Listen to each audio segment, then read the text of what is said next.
Grenoble, ça a été, comment te dire, la patate chaude, mais qui faisait pas de bruit. C'est-à-dire, vas-y, ils se réglaient ça entre eux. Là, maintenant, ils utilisent des moyens qui font que nationalement, ils sont obligés de parler. Mais moi, si tu veux savoir mon avis, je vois pas l'intérêt, la police, de faire ça.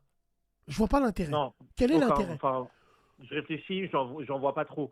J'ai des exemples, enfin, j'ai un exemple qui remonte en tête concernant les bibliothèques, mais là, c'est plus dans le secteur Île-de-France, où il y avait eu une situation assez chaude, et il y a eu ensuite le Covid, ce qui fait que la bibliothèque de quartier a fermé, et lorsque le Covid s'est arrêté, ça a été remplacé par, et là, c'est le comble de l'hypocrisie, par une centrale de LFI. Donc LFI a racheté l'endroit et ils sont installés dans la bibliothèque pour pouvoir du coup avoir leur centre de gestion. Ça Hmm. n'a pas duré très longtemps, mais voilà, ça c'est un exemple que j'ai en tête.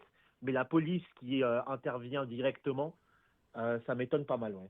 Je Ça saurais pas t'étonne trop, pas? je pense pas. Voilà, juste après, bref. En tout cas, restons vigilants sur la situation et puis espérons que les choses s'arrangent. Et puis, je sais pas, c'est nos quartiers.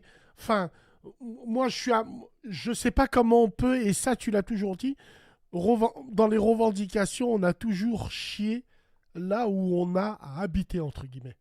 Toujours. Et c'est Merci pour ça qu'il faut mettre beaucoup. en avant, il faut mettre aussi en avant et j'en profite, c'est un dernier petit message, mais il faut mettre en avant du coup comment dire, des solutions qui sont positives.